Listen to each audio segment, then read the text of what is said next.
Hello and welcome back to my channel. It's time for a TBR video. Okay, this is a little less weird than last time, which is good. And thank you to everyone who did watch my first video and commented, liked, subscribed, all of it. I appreciate it. So you should do that for this one too. Just throwing that out there. Okay. Today, I figure we can go through my March TBR and what I read in March, and then what is on my April TBR. I figure we'll just jump right into it. So for March, I didn't read as many books as I had for January or February.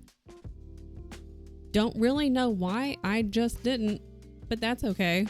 I still got 4 books total read, and I'm reading the last one right now.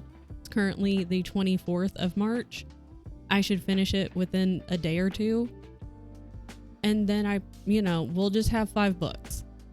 5 is fine. 1 is fine. So for March TBR, I read Crown of Midnight by Sarah J. Maas. I still don't really, is it Maas or Moss? Whichever. This is a reread for me, and Allie from Books with Allie is rereading all of the Throne of Glass series. And I, again, like we did with the Live Ship Traders series that my friends are reading, I was like, I'm just going to join you. And so did a bunch of other people. I've read the first 4 books in the series plus the Assassin's Blade book previously. I think it was like 2022 or 2023. I started Tower of Dawn in October of 2023. I finally DNF'd for the time being on January 8th of 2024. I really tried. I tried really hard, but I even tried to kind of skim a little bit. I just couldn't do it. So I'm hoping that rereading the entire series with Allie will help me get through book 7 or book 6, get through Tower of Dawn. It wasn't for me then. It may not be for me now, but I'm gonna give it another go. I also wanted to give the star ratings for each book. So for Assassin's Blade, I gave 3 stars. On my reread, Throne of Glass, I gave 3.5. The book for March was Crown of Midnight, and I gave that one 4. This series is not my favorite. And I don't remember if I said this in my last video. I don't think I did. I'm a little afraid to say anything negative about anything that Sarah J. Maas has ever written, because I'm gonna be honest, the fandoms I see online are really intense, and I'm afraid that if I say anything negative, they will be at my front door with pitchforks and torches. So it's still a fun series. The story's fun.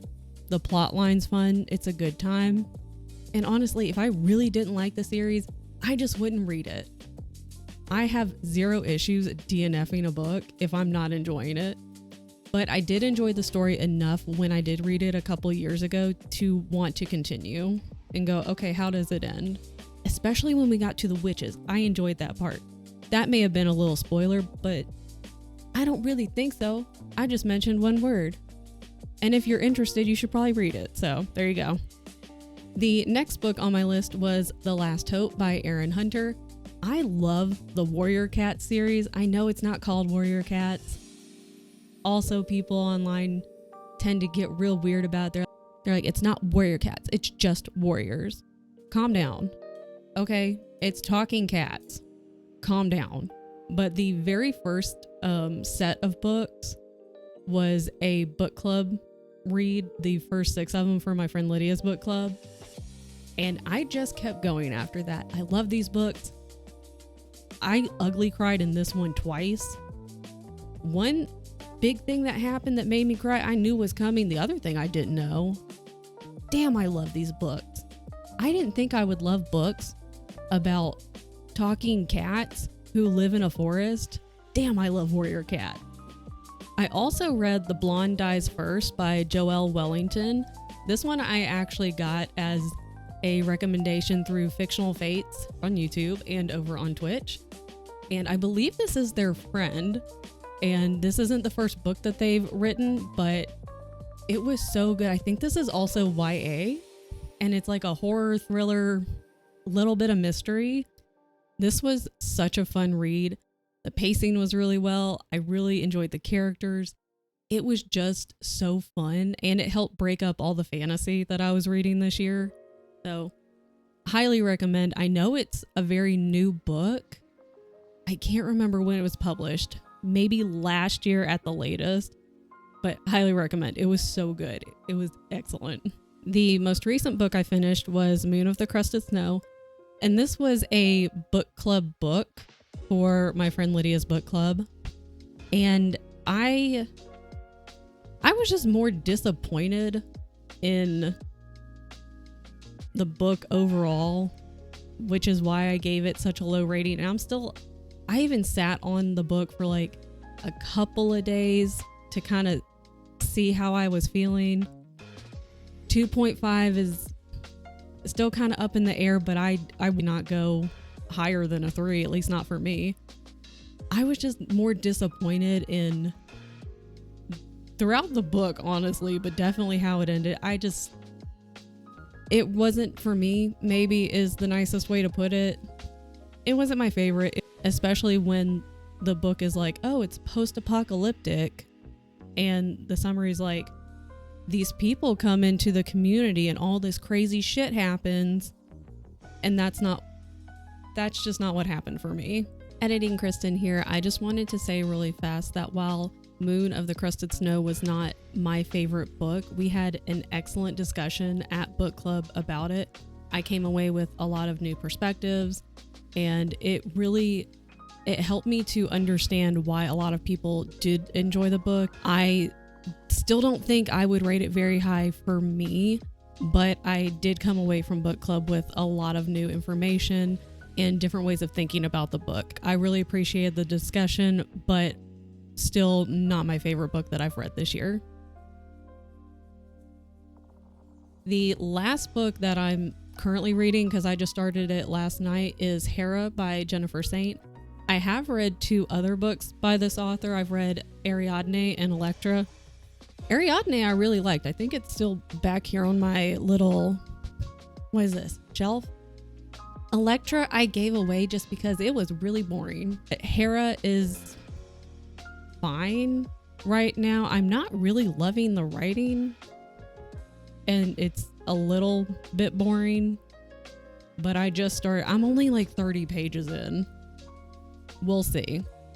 But right now it's not too promising. The only book I did not get to this month was the 3rd Dungeon Crawler Carl book, the Anarchist Cookbook. It was, again, a little too much fantasy. I was kind of flying through the first 2 books. So I might get to it next month. We'll see. I know the series is still coming out as well. I think Allie just finished the 7th book that's out right now, and she was trying to put it off for so long because I don't know if we know when we're going to get the 8th one. So I'm just going to stretch it out. We're going to come back to Carl. We love Dungeon Crawler Carl. We will come back. And now we get to the books that I'll be reading for April. We went over these a little bit in the previous video because I have, how many books are on this list? 6. And 4 of those are going to be for Magical Readathon. Just as a quick recap, we have Ship of Destiny, Slewfoot, Song of Six Realms, and Iron Widow. The other 2 books that I have on my TBR for the month are going to be Heir of Fire, which is the 3rd book, I believe, in the Throne of Glass series. This is another reread for me. I don't really remember anything that happened. I'll remember bits and pieces of the books as I read them, and I kind of remember the overall storyline, but the details get lost. So we'll see what happens. And the last book I have is the first book in the Shatter Me series. May from Mooing with May is going to read all of the books in the series in the month of April. I'm not doing that. I'm just going to read 1 a month. Because when May announced, hey, I'm going to do a reread of the Shatter Me series, I said, I've never read that before and I like joining in my friend's buddy reads. so I just hopped on in. That's really all I have for the TBR video. I thought I was gonna have more to say, but I'm just telling you guys what books I read and what books I'm gonna read. It doesn't take that long. And I didn't go off on a lot of side tangents this time. Very proud of me for that. What I am thinking about doing though is doing maybe some reading vlogs as I work through the Shatter Me series and through some other series as well. The live ship traders, as soon as I read Ship of Magic, I was like, I'm gonna end up rereading this. I want a physical copy. I love this book. I'm gonna end up rereading the entire series. So what I would like to do in the future is to do a reread of all of the books. I haven't even read all of them yet. I've only read the first Farseer book, and then I'm about to finish this trilogy of the Live Ship Traders. But I will read all of them. But in the future, I am interested in doing a full read through, and probably at that point a reread of the entire series of all the Robin Hobb books. They're just so good. That's probably gonna be my favorite author this year. Other than that though, I don't really have a whole lot to say. So, you know, vlogs coming up for individual series. Obviously, we'll be doing some updates along the way for Magical Readathon, but not too much other than that. I appreciate you guys sticking around. Thank you for watching this video. Make sure you like, comment, and subscribe, and I will see you guys next time. Bye.